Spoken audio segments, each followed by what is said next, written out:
Alhamdulillah, kita rafa'kan kesyukuran kepada Allah Subhanahu wa taala. Malam ini malam yang ke-22 daripada bulan Zulqa'dah 1436 Hijrah. Allah masih lagi menjangkan usia, berikan kita kelapangan, kesihatan, sama-sama berada dalam majlis ilmu. Mudah-mudahan pertemuan kita pada malam ini dilimpah dengan barakah inayah daripadanya, insya-Allah. Ayah-ayah, ibu-ibu yang rahmati Allah Subhanahu wa taala sekalian, yang pertama sekali, siapa yang masih lagi belum niat i'tikaf dalam masjid untuk ilmu, boleh niat sekarang. Mudah-mudahan keberadaan kita dikira sebagai satu ibadah di sisinya, insya-Allah. Itu yang pertama. Yang kedua, kalau kita tengok hari ini sudah 22 Zulqa'dah, ada lebih kurang 7 hari lagi untuk berada dalam bulan Zulqa'dah, dan kemudian kita akan masuk dalam bulan Zulhijjah. Yang mana dalam bulan Zulhijjah ni ada satu perayaan yang disebut sebagai Hari Raya Aidul Adha. Dan malam ni saya mengambil kesempatan, kalau bolehlah ayah-ayah ibu-ibu sekalian, bila masuk bulan Zulhijjah nanti, kalau siapa yang berkelapangan, siapa yang berkemampuan, kita minta kalau boleh mula daripada 1 Zulhijjah sampai 9 Zulhijjah, siapa yang mampu, siapa yang berkemampuan, kita minta kalau boleh puasa direct 9 hari kalau boleh. Boleh tak? Dengar puasa gelisah, nampak gaya. Nah, siapa yang mampu kalau boleh berpuasa 9 hari berturut-turut, silakan puasa 1 sampai 9 Zulhijjah tu. Kalau rasa tak mampu, Ustaz, banyak hari ingat 9 hari tu, kita minta ambil hari yang ke-8 dengan hari yang ke-9, puasa 2 hari. Maknanya raya jatuh hari Khamis, hari Selasa dengan Rabu, 2 hari sebelum tu kita minta puasa. Dan kalau rasa 2 hari pun banyak ingat, Ustaz, 2 hari itu banyak, okey, kalau banyak ambil sehari sudah, ambil hari yang ke-9 Zulhijjah tu, yang disebut sebagai puasa hari Arafah tu. Nah, puasa sehari itu, kerana baginda berkata, siapa yang berpuasa pada hari Arafah ini, yukaffiru sanatain, dia padam dosa 2 tahun. Puasa hari Ashura padam dosa setahun, puasa hari Arafah Tuhan padam dosa 2 tahun. Dosa setahun sebelum Tuhan padam siap-siap, dosa setahun selepas pun Tuhan padam siap-siap. Kalau rasa tak apa faham, Ustaz, dosa setahun sebelum, setahun selepas ni tak apa faham macam ni, siapa yang berpuasa hari Arafah 9 Zulhijjah tersebut, dosa dia daripada 1 Muharram ataupun daripada raya haji tu lepas sampai raya haji tahun ni, Tuhan padam siap-siap. Dosa kecil lah, Tuhan padam siap-siap. Daripada raya haji tu lepas sampai raya haji tahun ni, Tuhan padam siap-siap. Dan daripada raya haji tahun ni sampai raya haji tahun depan pun Tuhan padam siap-siap dah. Ganjaran yang cukup besar kepada orang yang berpuasa cuma sehari. Lepas tu kita minta 9 Zulhijjah ni jangan duk kaluk buat kenuri. Tak ada orang sini no. Saya ada orang buat kenuri 9 Zulhijjah, yang tu tak tahan. Esok nak raya haji, hari ni dia buat kenuri. Macam-macam kenuri lah dia buat. Kita minta kalau boleh tangguh sat kenuri tersebut. Nah, bagi peluang kepada masyarakat Islam di Malaysia ni berpuasa pada 9 Zulhijjah tu. Boleh kau no? InsyaAllah nah, sama-sama pakat buat, insyaAllah. Baik, malam ni insyaAllah kita akan sambung balik pengajian kitab kita. Kita nak tengok tentang kitab 40 hadis pilihan susunan Ustaz Haji Abdullah bin Haji Abdul Wahab, wa nafa'ana bi'ulumihi wa bikitabihi fi daraini amin ya rabbal alamin. Hari ni insyaAllah kita nak tengok muka surat yang ke, ada tanda tak? Muka surat 55 35.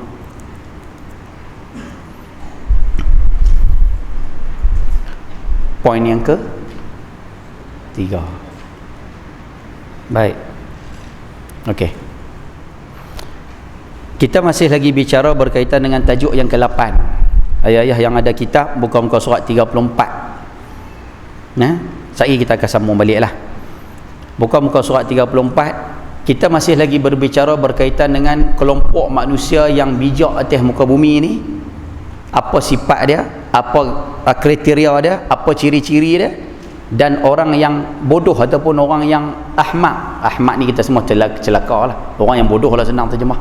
Dan orang yang bodoh pula, apa kriteria dia, apa ciri-ciri dia atas muka bumi ni. Dan kita dah sebut banyak kali, bijak yang ada dalam Islam tak sama dengan bijak yang ditafsirkan oleh manusia biasa. Saya sebut benda ni pada pertemuan yang lepas. Islam punya penilaian Islam dengan penilaian manusia selalunya berbeza, cukup beza. Manusia punya penilaian manusia. Orang kuat ni orang yang kuat tubuh badan. Islam punya penilaian, orang kuat ni orang yang boleh tahan diri waktu marah. Beza lah. Orang muflis dalam Islam, siapa dia? Orang muflis dalam minta maaf, orang muflis dalam masyarakat Malaysia, dalam masyarakat, orang yang bankrupt, duit tak ada, habis. Peta dia habis, tu kira orang bankrupt lah. Tapi dalam Islam, orang muflis, orang bankrupt ni, orang yang pi ke hari akhirat, amalan dia banyak. Tapi amalan tu semua dia kena bagi pada orang lain. Beza lah. Sama juga dengan isu bijak. Bijak dalam Islam dengan bijak mengikut pandangan masyarakat juga berbeza. Bijak dalam pandangan masyarakat, kalau kawan tu pandai mengaji apa semua, tu kira bijak lah. Tapi bijak dalam Islam dia lain. Bijak dalam Islam ni apa? Orang yang boleh mengontrol, mengawal hawa nafsu dia, satu. Dan dia banyak beramal untuk kehidupan selepas dia mati. Dia banyak cari bekalan untuk pi ke sana. Dia banyak simpan siap-siap, buat deposit siap-siap untuk kehidupan di akhirat. Itulah orang bijak mengikut pandangan Islam. Boleh faham kau bahasa tu noh? Jadi penilaian manusia dan penilaian Islam terhadap satu-satu perkara kadang-kadang berbeza. Dan hadis tu kita dah mengaji sekalian separuh, hari ni kita nak sambung. Cuma hari ni kita baca hadisnya dulu, sekali kita sambung balik insya-Allah. Baik. Cuba tengok muka surat 34, kita tengok hadisnya terlebih dahulu. Orang yang bijak. An Shaddad bin Aus radhiyallahu anhu qala Rasulullah sallallahu alaihi wasallam al-kayyisu man dana nafsahu wa 'amila lima ba'da al-maut wal 'ajizu man ittaba'a nafsahu hawaha wa tamanna 'ala Allahil amani atau kama qala rawahu at-Tirmidzi wa Ahmad wal Hakim wa Ibnu Majah. Daripada seorang sahabat yang bernama Shaddad bin Aus radhiyallahu anhu, Rasulullah sallallahu alaihi wa ala alihi wasallam bersabda, orang yang bijak ialah orang yang boleh menguasai dirinya. Menguasai dirinya tu orang yang merendahkan hawa nafsu, yang tidak menurut keinginan hawa nafsunya. Tu maksud menguasai diri. Serta beramal untuk kehidupan sesudah mati, dan dia banyak mencari amalan, cari bekalan untuk kehidupan di akhirat kelak. Dia banyak buat perkara-perkara seumpama tu. Tu orang bijak. Wal ajizu, dan orang yang lemah pula adalah orang yang mengikut kehendak hawa nafsunya. Apa nafsu teringin buat, apa nafsu berkehendak buat, dia turut hawa nafsu. Dan dia banyak berangan-angan kepada Allah. Di samping dia turut hawa nafsu, dia duk berangan kata dia tu okey. Dia duk berangan kata mati ni okey kot, hari kiamat nanti okey kot, aku ni Tuhan nampak dia. Ataupun lorak kita sebut perasan kono. Perasan. Dia duk perasan kata dia okey. Dia buat benda ikut hawa nafsunya, dia langgar perintah Tuhan dan semata-mata ikut hawa nafsunya, tapi dia duk perasan, dia duk sangka dia okey. Awak itu senyap. Boleh dapat kau no? Rupanya dalam Islam itulah orang yang lemah ataupun orang yang bodoh. Nah, baik. Hari ini kita nak sambung poin yang pertama, selesai kita dah bincang. Poin yang kedua pun selesai kita bincang. Hari ini kita nak tengok poin yang ketiga. Baik. Cuba kita tengok apa yang disebut oleh pengarang kitab kita di sini.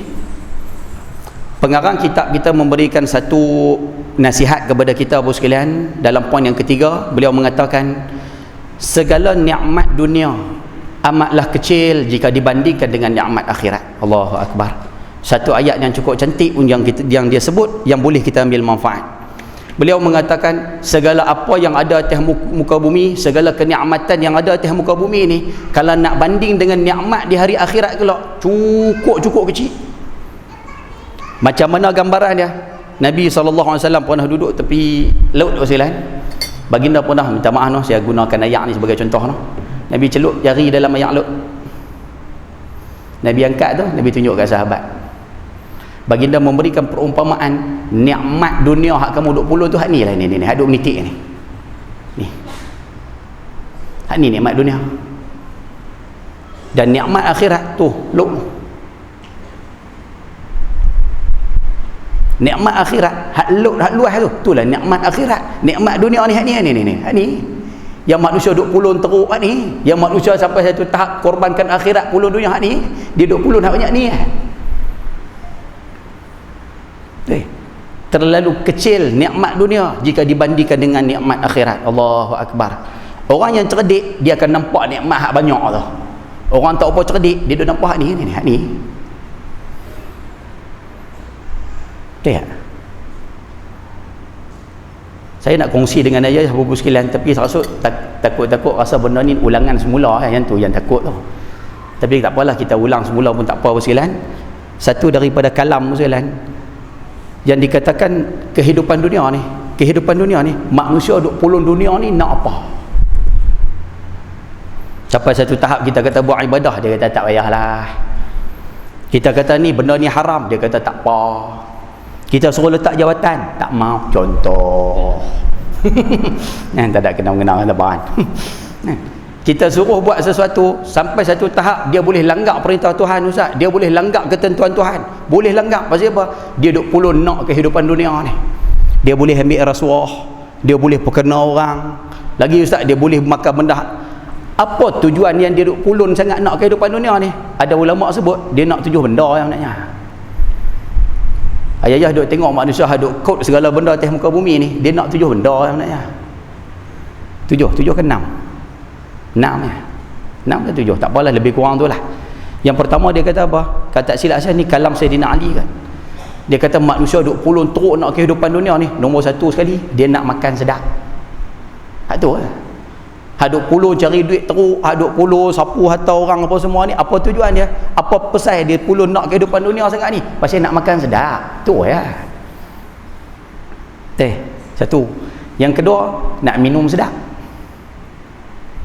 2. Yang ketiga, nak pakai sedap. Tu duk puluh cari harta teruk ni nak pakai sedap. Duit sikit pakai beg tangan harga 100. Kalau duit kaya sikit Ustaz, boleh sapu duit orang, boleh pakai beg tangan harga 100,000. Contoh. Boleh faham kan? Tu nak pakai sedap. 3. Yang keempat, nak bau sedap. Yang kelima, nak tunggangan yang sedap. 5. Yang keenam, nak tempat tinggal yang sedap. 6. Dan yang ketujuh, nak duduk bersama dengan pendamping yang sedap. Tu ya. 7. Yang manusia hari ni duk puluh cari kehidupan dunia, duk puluh teruk tu pasal dia nak 7 benda ni saja ya. Mana ada hak lain lah 7 ni ya. Kawan tu pulun cari kertas sampai ratus ribu sampai juta. Apa tujuan dia cari kertas sampai juta-juta tu? Sampai satu tahap kita kata bayar zakat, tak mau. Kita kata buat kebajikan, tak mau. Ni orang nak pergi buat haji, orang nak pergi buat umrah, orang nak pergi apa ngaji dan sebagainya. Kenapa tak mau bagi sumbangan? Dia kata tak boleh Ustaz, rugi. Yang dia sayang sangat harta dia tu apa sebab? Dia nak 7 benda ni ya. Lihat. Faham ke sila kata? Nak 7 benda tu ya. Baik, yang pertama sekali Sayyidina Ali sebut makan sedap. Nak makan sedap. Sedangkan Sayyidina Ali sebut makanan yang paling sedap sekali atas muka bumi tidak ada yang boleh menandingi buah anggur. Sedap macam mana makanan, tak boleh teng buah anggur. Sebab buah anggur ada sebut dalam Quran, buah anggur jadi makanan penghuni syurga. Tak ada makanan boleh teng buah anggur. Tapi Sayyidina Ali sebut buah anggur yang manusia, minta maaf, manusia nak makan sedap sangat, sedangkan makanan paling sedap buah anggur. Buah anggur ni kalau peram lama jadi apa? Arak. Dunia teratur.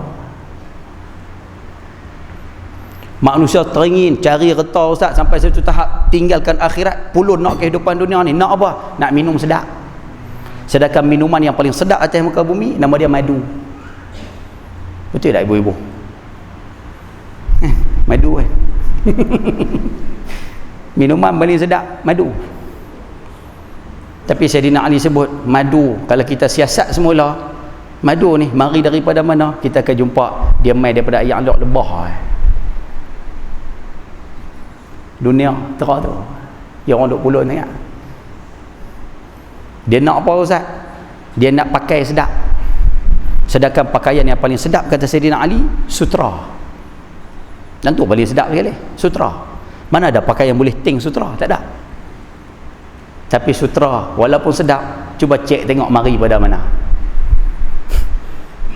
Ayat liok daripada ulat. Mari daripada ulat. 3. Yang keempat, manusia cari harta pulun, cari kehidupan dunia ni pasal apa? Pasal nak bau sedap. Sedangkan bau yang paling sedap sekali kasturi. Tidak ada bau boleh lawan kasturi. Tapi Sayyidina Ali sebut kasturi kalau kita siasat balik, dia cuma datang daripada darah kijang. Yang manusia duk pulun sangat. 5. Tempat tinggal. Manusia pulun cari tempat tinggal sedap.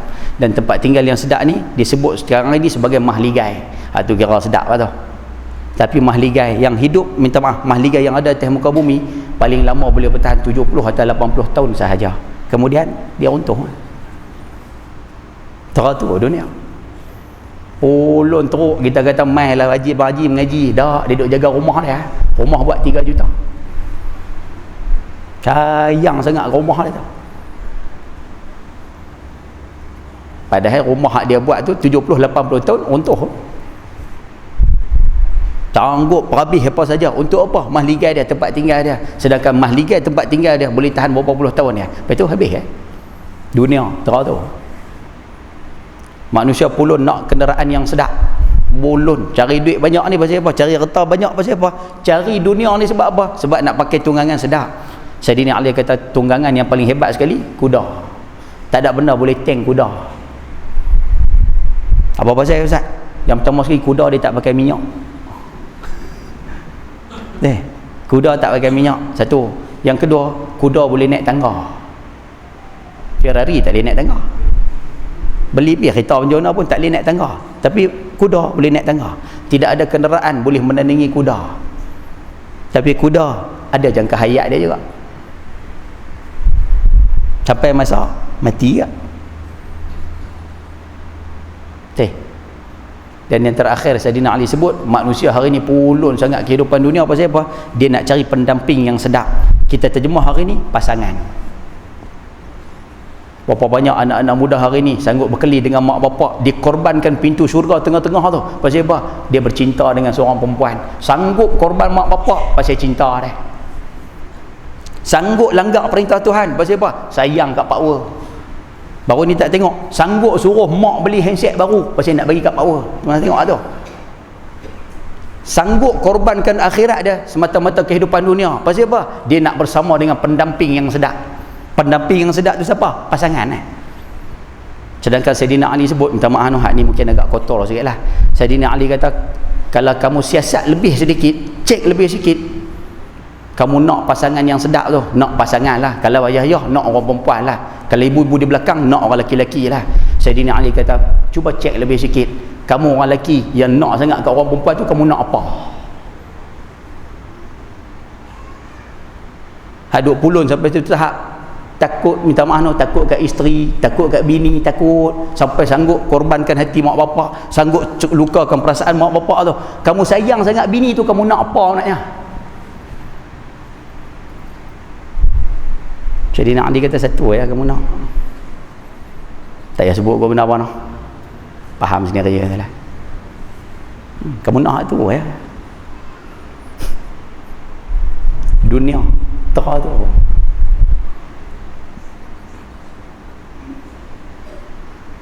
Faham ke sedih cerita ni?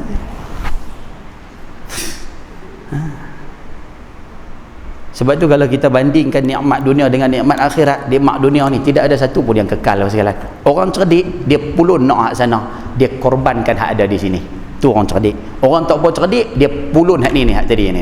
Dia pulun hak ni hak ni. Dia tinggal nikmat yang seluas lautan tersebut.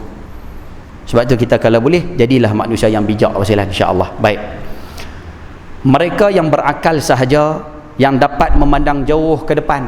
Orang berakal, orang yang bijak, dia akan pandang jauh sampai ke akhirat. Tidak terpedaya dengan nikmat sementara yang ada di dunia ini. Nampak? Tu orang bijak. Ia juga sedar di akhirat nanti tidak ada sesiapa yang boleh memberikan pertolongan, sama ada sanak saudara atau sahabat andai, kecuali amalan yang boleh menjadi bekalan. Dia tahu, orang bijak dia fikir dah, aku kalau pergi di hari akhirat ni, kalau tak bawa bekal aku teruk, kalau tak bawa sesuatu aku teruk, kalau tak bawa pahala sebanyak mungkin teruk aku di hari akhirat. Orang bijak dia fikir sampai sana. Jadi bila dia bijak, dia hidup atas muka bumi, dia cepat-cepat duk buat bekalan misalnya. Cepat-cepat cari bekalan untuk bawa sampai ke akhirat.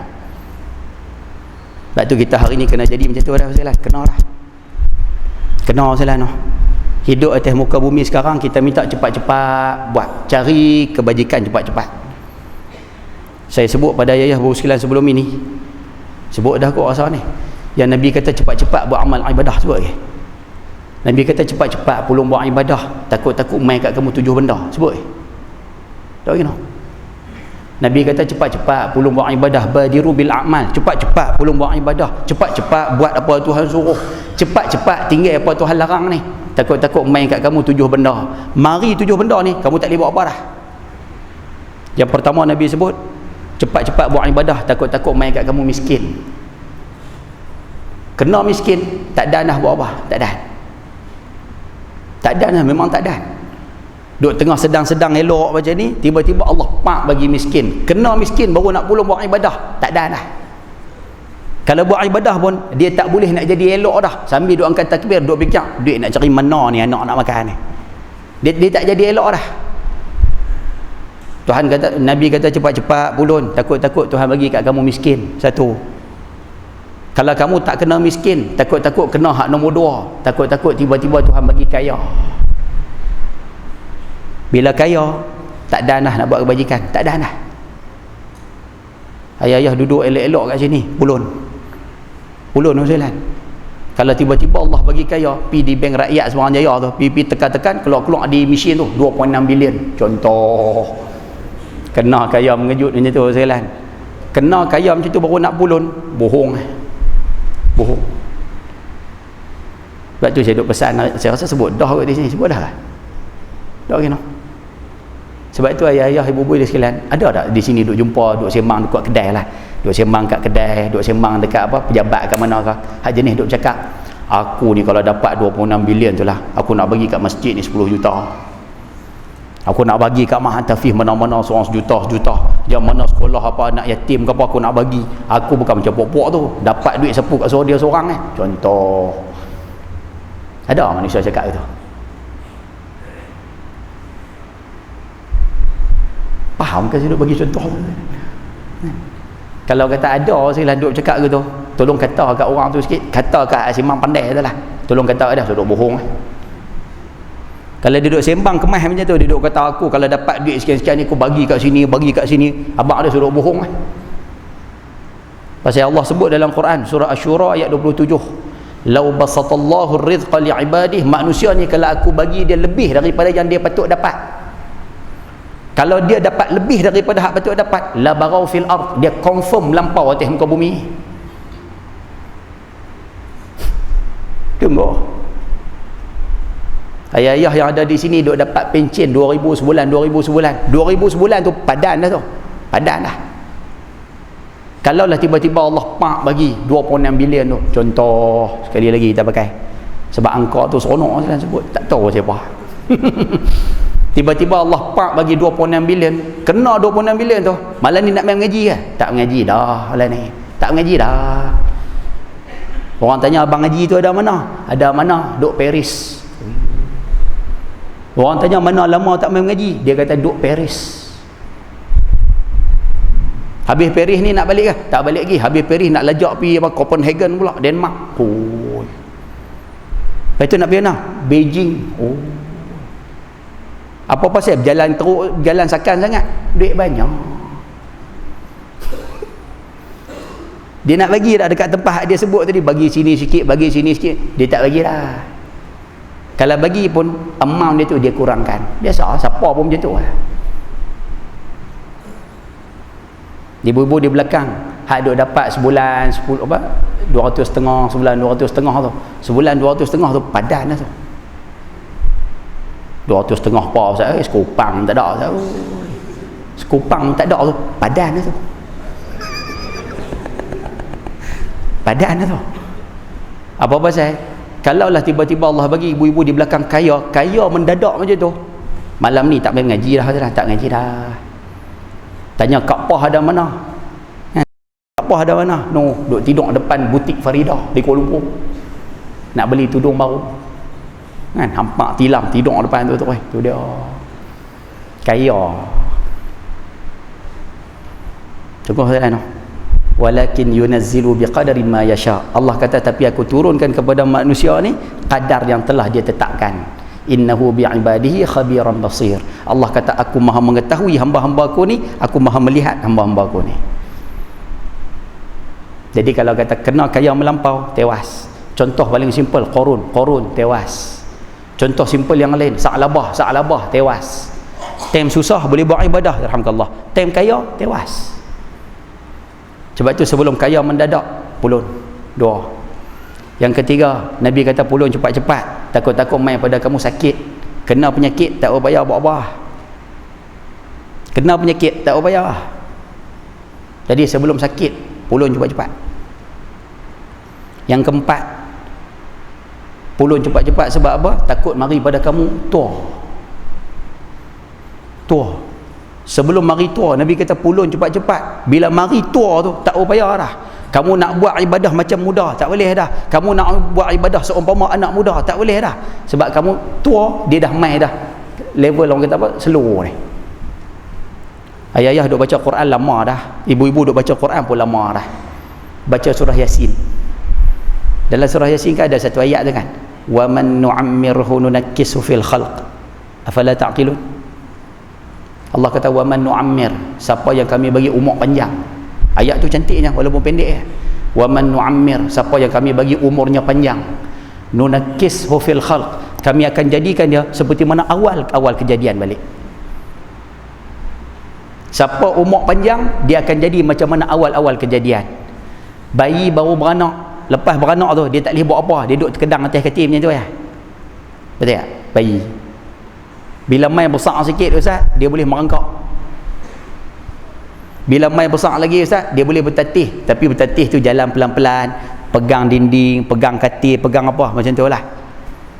Bila main besar, dia boleh lah lari, lompat, pandu kereta, sapu duit rakyat apa semua masa tu lah, boleh, tak ada masalah lah. Kan? Tapi bila dia main tua, dia mula jalan pelan, slow balik, tatih macam mana budak tadi balik.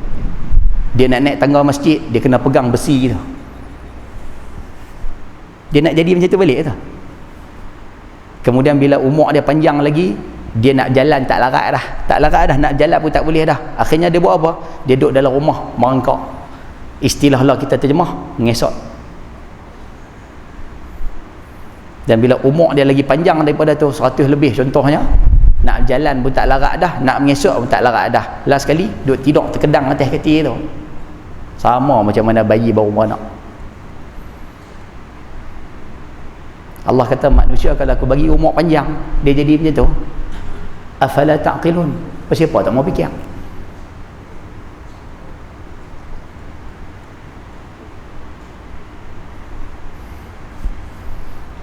Faham tak sudah kata? Sebab tu sebelum minta maaf, sebab tu kita sebut cepat-cepat pulun tu lah. 4. Ataupun yang kelima, Nabi kata cepat-cepat buat, takut-takut mari pada kamu mati. Mari mati tak payah, mati mai habis tak payah, tutup buku tu 5. Yang keenam, takut-takut mari pada kamu dajjal. Keluar dajjal tak payah. Dan yang ketujuh, takut-takut mari pada kamu kiamat. Jadi Nabi pesan sebelum keluar 7 benda ni, pulun cepat-cepat buat ibadah sajalah. Pulun cepat-cepat cari bekalan untuk kehidupan di akhirat kelak insya-Allah. Mudah-mudahan boleh kau no? Insya-Allah 7 poin tu ambil pengajaran. Baik. Firman Allah Subhanahu wa taala, ayat ni selalu kita dengar, yauma la yanfa'u malun wala banun illa man atallaha biqalbin salim.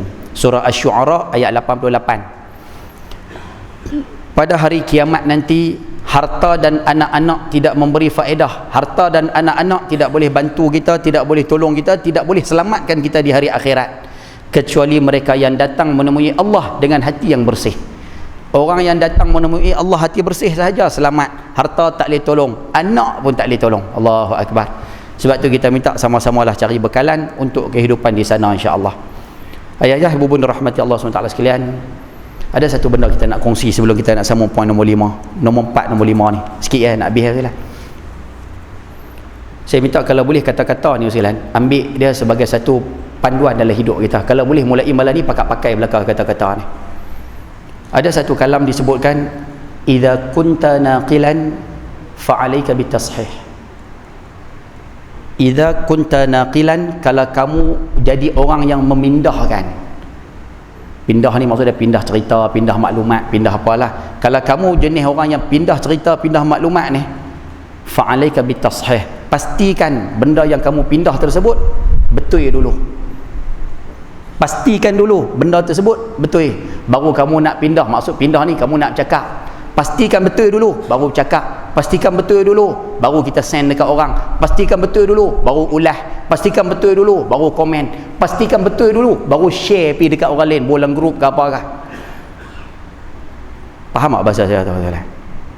Kalau kata benda tersebut kita tak pasti betul tak betul, jangan hantar masalah. Minta tolong, jangan hantar, jangan ulah, jangan share, jangan apa lagi, jangan komen, jangan duk cakap. Tu senang terjemah kalau kata kita tak tahu.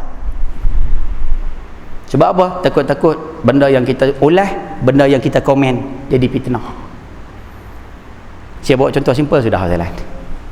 Contoh simple sudahlah. Kita nak minta pegang prinsip ni. Baru-baru ni tengok saya tak berkenan, bukan orang tua, saya tak berkenan dengan pakcik ni salah. Tak berkenan, tapi saja buat contoh ya. Baru ni tengok ada dapat maklumat kat kita tu. Tun Daim Zainuddin. No, yang depa duk hantar gambar dia, ada tulisan bawah tu. Sekiranya harga ringgit Malaysia ni makin merudum, Malaysia akan bankrupt bulan September ni. Pakai dapat belakang kan? Berapa banyak masyarakat kita dia dapat maklumat tu, apa dia buat? Cakap. Apa dia buat? Ulah. Apa dia buat? Komen. Saya bukan nak bela dia, saya pun tak kelapak nak bela dia. Tu kasar je bunyi tu.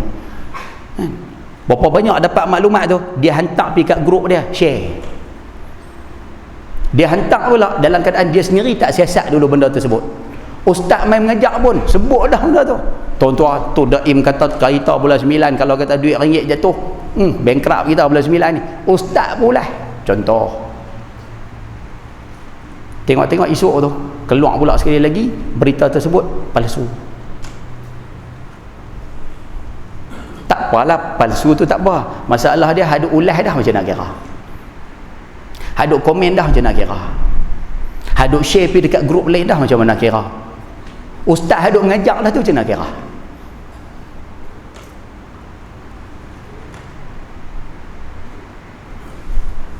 Banyak senyap. Oh bahaya lah, cukup bahaya. Satu contoh kita bagi. Ayah ingat saya ambil contoh lama ni, contoh baru saya tak berani nak ulas kan, takut lah, takut. Nah, saya ambil contoh lama satu lagi. Isu sajalah, walaupun cerita ni dah lama tapi tak saja kita bawa, kita nak perjelaskan balik sebagai contoh lah. Isu Syekh Zainal Asri dulu. Al-Fadhil Syekh Zainal Asri, isu hak Nabi Adam turun gunung Jerai tu. Berapa banyak bila dapat video Nabi Adam turun gunung Jerai, apa lagi, apa kapok Baruih ambil daripada Yan, kapal Tariq bin Ziyad ambil daripada apa, Nusantara ni. Berapa banyak bila dapat video pendek tu, masyarakat kita dapat video pendek tu, dia dengar, lepas tu dia terus bagi komen, dia terus ulas, dia kata apa ustaz ni, apa jenis macam ni, serban saja, cakap bohong, fitnah lah apa. Berapa banyak dengar video tersebut, ulah ikut sedap mulut.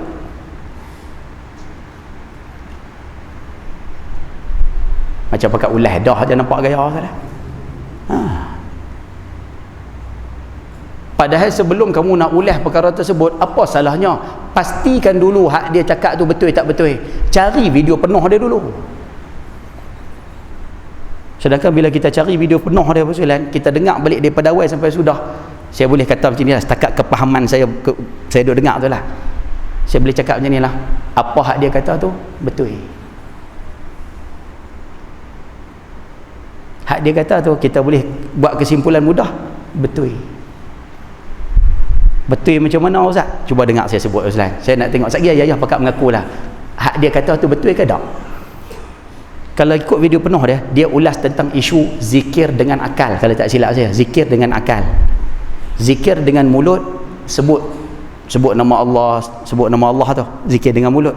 Zikir dengan akal ni maksudnya kita fikir kebesaran Tuhan, kita fikir ke apa ciptaan Tuhan, kita buat kajian terhadap satu-satu peristiwa yang berlaku ni, kita buat apa penyelidikan terhadap satu-satu peristiwa yang berlaku atas muka bumi ni. Bila kita buat perkara seumpama tu, kita dikira zikir dengan akal. Gunakan akal untuk cari apa, tunjukkan kekuasaan Tuhan ni. Dia ulas tajuk tu, last kali dia kata, tuan-tuan, saya dapat maklumat kata Nabi Adam turun gunung Jerai.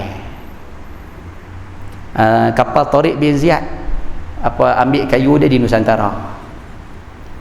Kapok Baroi ambil daripada Yan. Rupanya dia sebut apa saya sebut tadi tu, dia sebut dalam bentuk contoh maknanya.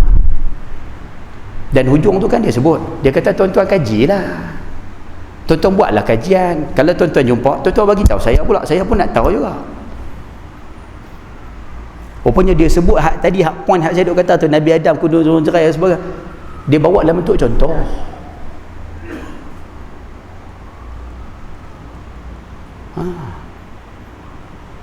Tak apa faham Ustaz, saya sebut macam ni lah, tuan-tuan sokonglah kerajaan yang memerintah sekarang.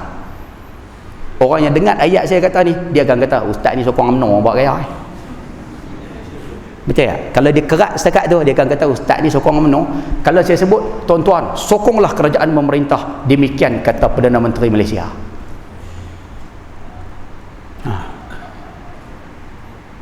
Lekih jadi macam tu tu. Akhirnya apa jadi? Masyarakat kita Ustaz dapat video pendek tu ulah terus Ustaz. Allah. Bukan bila kita ulah ikut sedap mulut tu, bukan kita fitnah beliau kan Ustaz.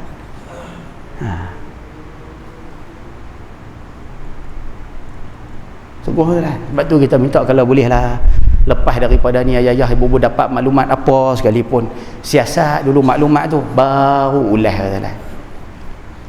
Lah duk main isu bai'ah taklik. Siapa buat tu je lah. Geng-geng lompat ni. Kita nak sebut macam ni Ustaz. Saya nak ulas panjang, saya tak erti Ustaz. Cuma kita nak sebut macam ni. Apa salahnya Ustaz? Isu bai'ah taklik ni kita serah kepada orang yang berautoriti untuk buat keputusan. Kita serah kat mahkamah untuk buat keputusan. Kan senang. Kita serah kat mahkamah, kita tak payah duk ulas Ustaz. Pasal kita tak ada maklumat. Kalau kata hakim mahkamah di Kelantan kata apa jatuh, kita serah biar dia yang buat keputusan. Kita tak payah buat keputusan Ustaz. Kita bukan ahli dah. Serah dah.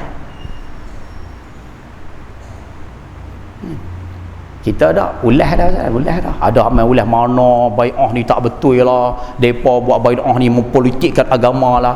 Lah tak tahu senyap lah. Bai'ah mana adalah Islam? Siapa kata bai'ah tak ada dalam Islam? Baginda bai'ah Aqabah tu bukan bai'ah kah?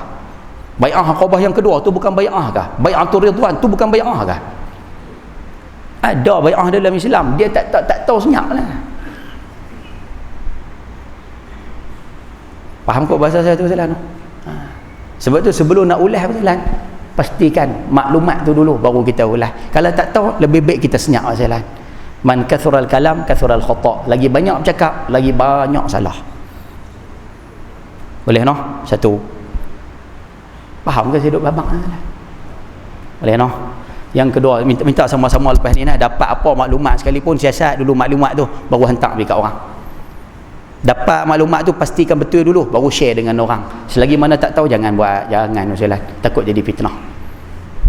Yang kedua, wa idza kunta mudda'iyan, kalau kamu mendakwa ataupun logat kita ni sebut tuduh. Kalau kamu duk tuduh orang, tuduh siapa-siapa, fa'alaika bid-dalil, bawa bukti. Siapa tuduh orang, bawa bukti. Hak tuduh tu, bawa bukti. Ayah-ayah duduk kedai makan, ibu-ibu duduk kedai makan, tiba-tiba main seorang budak duk main minta sedekah tu lah. Kita ambil duit, kalau rasa nak bagi duit, bagi je lah. Tarik duit, bagi kat dia kalau rasa nak bagi. Kalau tak mau bagi Ustaz, fa bi kalimatin thayyibatin, cakap elok kat budak tu. Minta maaf pakcik duit tak ada.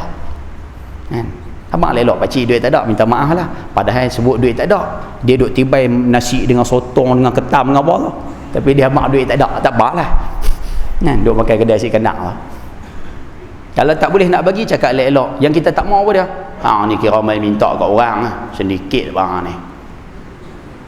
Jangan cakap gitu salah noh. Kalau kita cakap gitu, makna kita tuduh dia sedikit. Bawa bukti. Kamu tuduh dah. Kita tuduh kata dia sedikit, bawa bukti.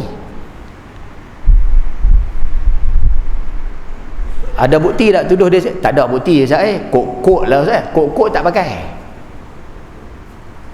Dah tuduh dia, bawalah bukti tu. Baru betul.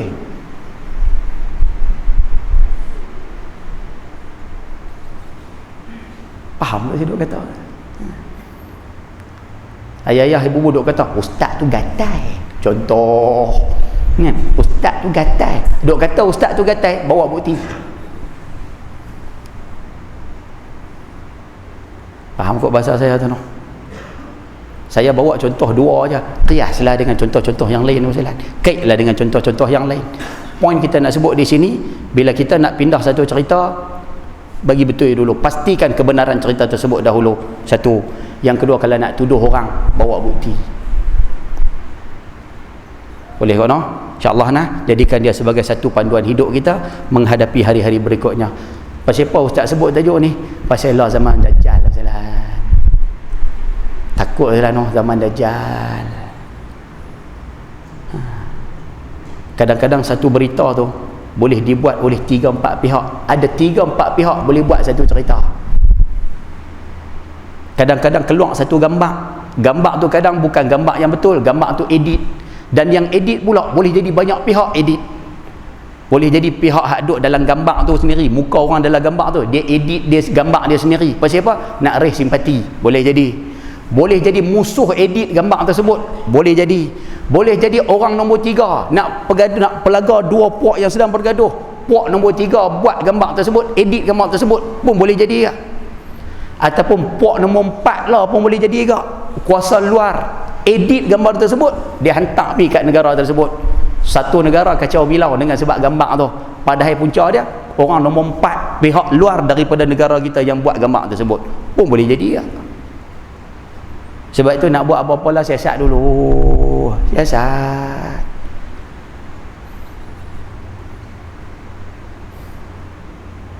Faham kot bahasa saya tu? Nah, siasat je lah. Nak ulas kan, nak apa kan, siasat dulu. Nah, dan bila nak tuduh, pastikan ada bukti. Nah, insya-Allah mudah-mudahan ambil manfaat. Baik, sembuh. Sikit lagi nak berhabis je lah. Okey.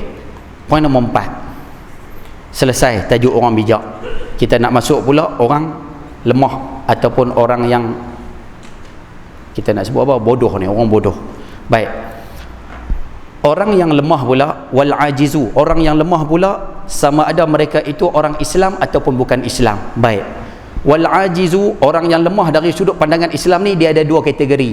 Boleh jadi orang lemah ni orang Islam. Boleh jadi orang lemah ni orang bukan Islam pun boleh jadi juga. Baik.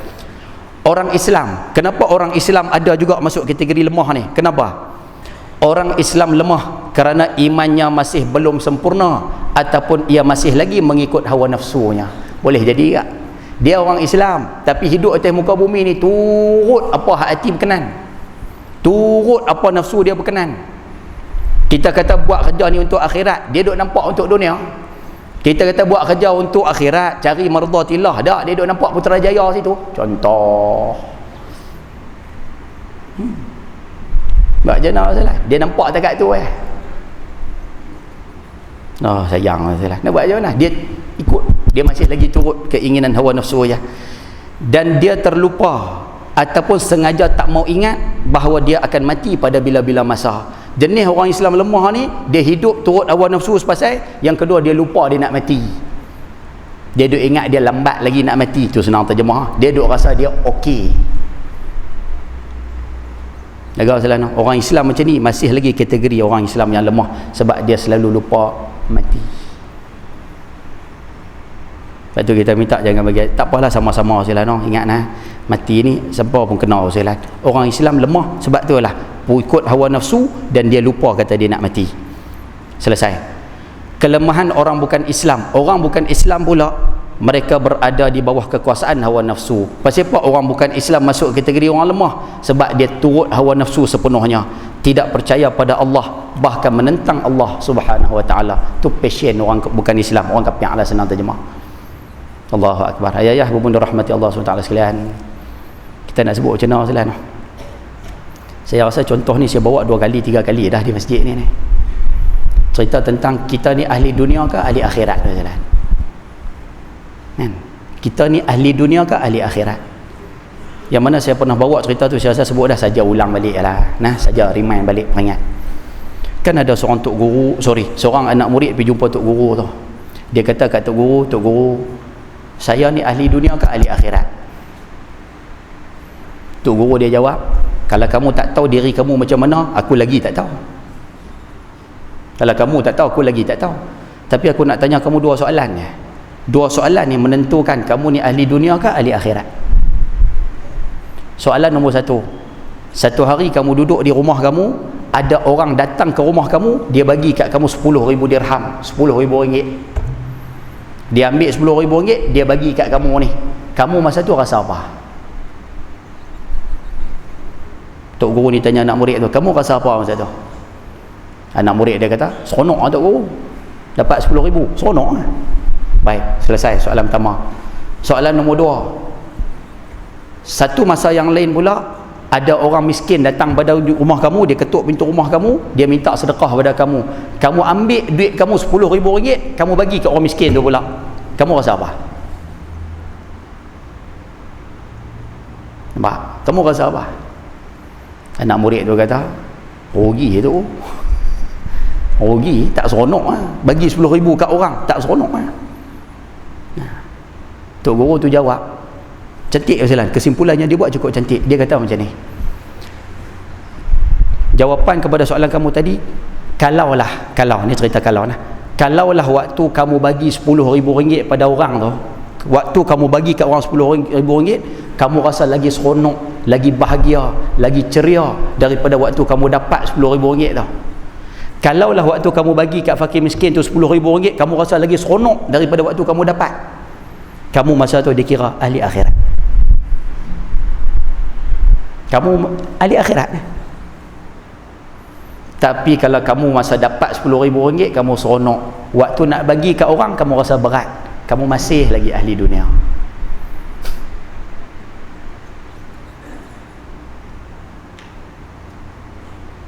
Cuba cek kita tengok salah. Cuba cek kita tengok salah. Cuba pakai panduan yang sama hak cerita saya bagi tadi ni. Cuba cek tengok, kalaulah kita duduk tempat anak murid tu, agak-agak kita ni ahli dunia ke ahli akhirat? Kalau tanya saya secara jujur, saya mengaku terus saya ahli dunia. Abang tak siap? Ahli dunia. Bukan takat 10,000, dapat 100 ringgit syok dah. Syok. Tapi nak bagi kat orang 100 ringgit berat. Makna saya pun masih lagi duduk dalam kategori orang lemah, wal ajizu, orang lemah. Pasal duduk turut hawa nafsu.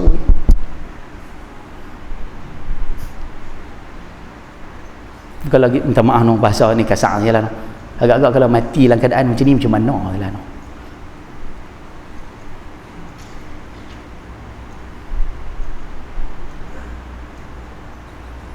Awasnya boleh dapat kau salah noh, nah sama-sama bakat-bakat fikir tengoklah, nah insya-Allah mudah-mudahan mudah-mudahanlah Allah keluarkan kita daripada ahli dunia dan masukkan kita di dalam kalangan ahli akhirat insya-Allah, amin ya rabbal alamin. Baik, sambung poin yang kelima, berangan-angan kepada Allah. Apa maksudnya? Orang tak ubah cerdik ni orang yang ikut hawa nafsu dan dia banyak berangan-angan kepada Tuhan. Apa maksud berangan tu? Maksud berangan di sini pandai berdoa dan bermohon, pandai minta tetapi tidak mahu tunduk kepada perintah Allah. Tu punya tu maksud pandai berangan. Tidak mahu beramal dan tidak mahu bekerja untuk dunia dan akhiratnya. Doa pandai, minta macam-macam pandai, tapi buat ibadah tak mau, buat ketaatan tak mau. Lawan Tuhan pula tapi minta macam-macam kat Tuhan. Mereka termasuk ke dalam golongan yang pemalas, lemah, menipu diri sendiri. Mereka menyerahkan nasib dan bertawakal kepada Allah Subhanahu wa taala. Jenis manusia macam ni. Tu yang saya kata tadi, dia buat ikut hawa nafsu, kemudian dia duk perasan, kata okey aku mati okey kot, aku nanti masuk kubur pahala banyak kot, dia duk perasan tu. Golongan pemalas dan suka berangan seperti ini bukan sahaja merosakkan diri sendiri, bahkan merosak kemajuan masyarakat dan merosakkan kemuliaan agama Islam itu sendiri. Allahu Akbar. Rupanya perangai manusia jahat ni macam tu keadaan dia. Dia perosak diri, dia perosak masyarakat, dia perosak umat Islam secara keseluruhan. Sebab itu kalau boleh ibu sekalian, jadilah orang yang bijak, jangan jadi orang yang bodoh sekalian. InsyaAllah mudah-mudahan ambil manfaat. Poin nombor 6, tak payah baca kot, pakat-pakat baca sendirilah insya-Allah. No, cepat habis lah. Boleh no insya-Allah. Jadi kesimpulan daripada tajuk pada malam ini, orang yang berakal adalah orang yang berfikir untuk kehidupan sesudah mati. Orang yang tak berapa cerdik, dia fikir takat dunia, dia tak nampak sampai akhirat. Mudah-mudahan ambil manfaat, mudah-mudahan ambil pengajaran insya-Allah. Ayah-ayah, ibu bunda rahmati Allah SWT sekalian, selesai tajuk kita pada malam ini. Ada satu tajuk lagi saya nak kongsi sekalian, dah kot no, 10 minit dah kot.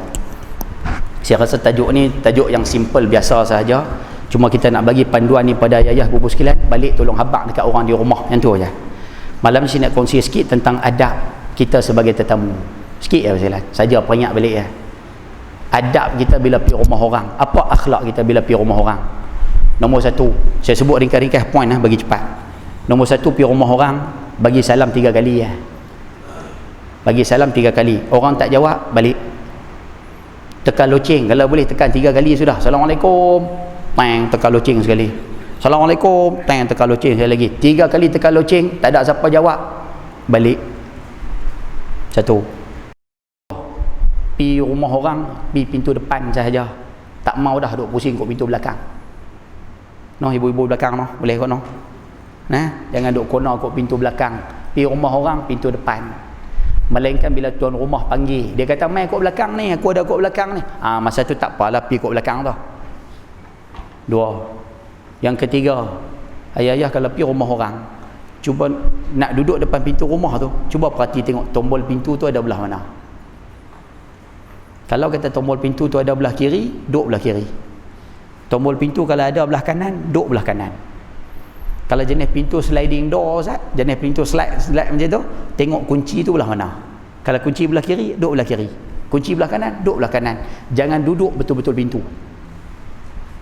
Tu adab dah. Kenapa tak boleh? Takut-takut sekali anak tuan rumah buka pintu secara tiba-tiba sekalian, kita hak mai tadi, nampak habis isi dalam rumah. Nampak sekali bini dia lompat masuk bilik tu. Dah anak buka cepat-cepat pintu tu, bini tak ada nak pakai tudung ni, dia lompat masuk bilik tu, kita nampak seketul-seketul lompat tu, tak elok sangat lah.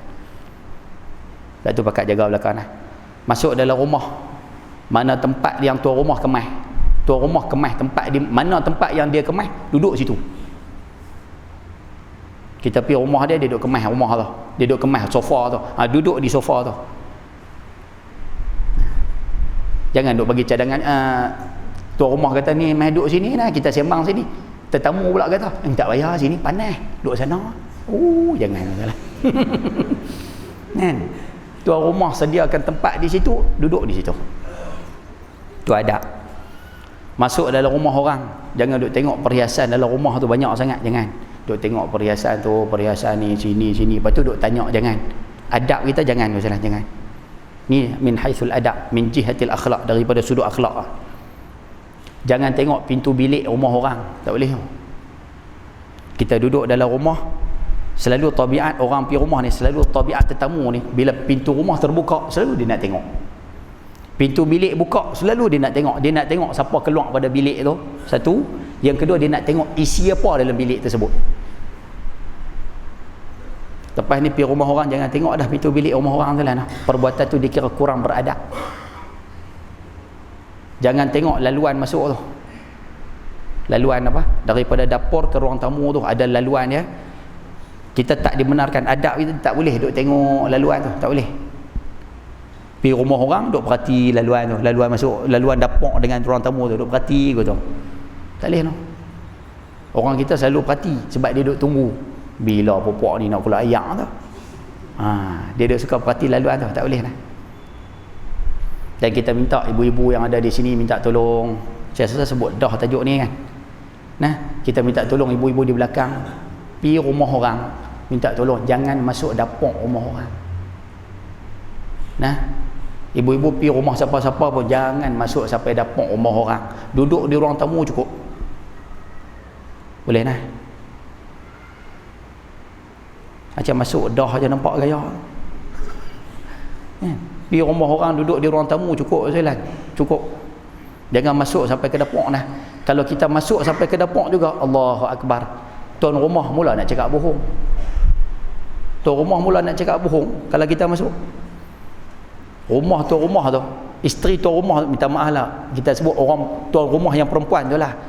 Kadang-kadang dia tak pelawar tetamu masuk sampai ke dapur, dia tak pelawar sekalian. Sebab dalam dapur dia tu dengan pinggan tak basuh. Lepas lagi dengan sapu sampah tak sapu, dengan apa sampah dalam tong sampah penuh. Kemudian ustaz dengan baju temumbun penuh depan mesin basuh. Jadi dia tak pelawar lah tetamu masuk.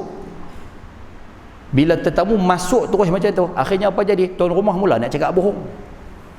Dia kata ni pinggan mangkuk ni tadi depa lah makan ni tak basuh. Nampak tu? Dia mula nak bohong padahal dia malas basuh. Pinggan mangkuk semalamnya dia tak basuh ke? Ni depa lah ni, tak ada sapu sampah ni, depa lah semua duk boh depa. Padahal dia bohong tu sebab apa? Dia bohong tu pasal nak jaga maruah dia, maruah suami dia, maruah anak-anak dara dia. Dan dia bohong tu sebab tetamu tu masuk tanpa adab.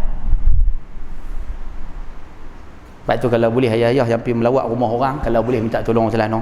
Tengok bini kita duk lompat nak masuk dapur rumah orang tu, tolong kata dia Selano. Kata lah sikit. Oi, duduk.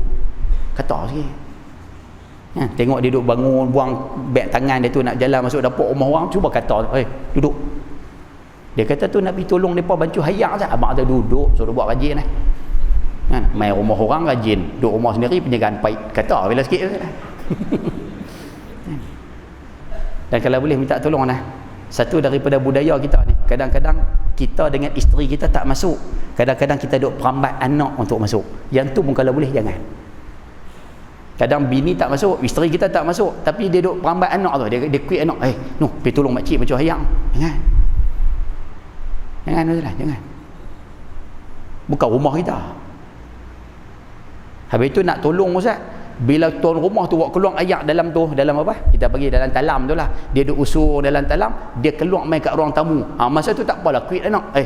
Noh, pergi angkat kat makcik tu. Hal tu tak apa.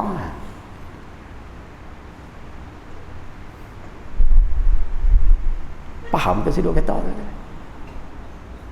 Boleh kau noh? Nah, boleh faham kau noh? Sama-sama betul lah insya-Allah. Setakat mana mampu insya-Allah.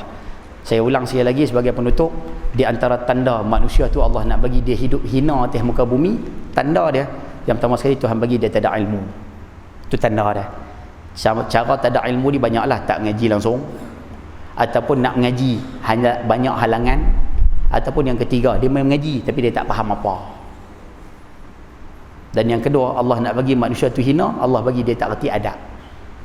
Bila dia tidak reti adab, dia hidup dalam keadaan tidak beradab. Akhirnya bila orang tengok dia tak ada adab ni, orang akan hina dia, dan dia pun akan terhina dengan sendiri dia. Sebab tu kita nak pesan sekali lagi sekalian, benda-benda macam ni pakat-pakat jaga belakang lah. Nah, mudah-mudahan ambil manfaat, mudah-mudahan ambil pengajaran insya-Allah. Saya tak sembahyang di sini dah kot noh. Saya nak kena pergi Seberang Jaya lah sekalian. No, insya-Allah no. Jadi cukup sekadar itu. Apa yang baik daripada Allah, yang buruk kelemahan diri saya sendiri. Mohon maaf terkasar bahasa, tersalah kata. Sekian, wabillahi taufiq wal hidayah. Assalamualaikum warahmatullahi wabarakatuh. Bismillahirrahmanirrahim. Alhamdulillahirabbil alamin wassalatu wassalamu ala asyrafil anbiya wal mursalin wa ala alihi washabihi ajma'in. Allahumma rzuqna fahman nabiyyin wa hifdhal mursalin wa ilhamal malaikatil muqarrabin. Allahumma ighfir lana dhunubana wal walidina warhamhum kama rabbawna shighara wa li jami'il muslimina wal muslimat wal mu'minina wal mu'minat bi rahmatika ya arhamar rahimin. Walhamdulillahi rabbil alamin. Taqabbalallahu minkum.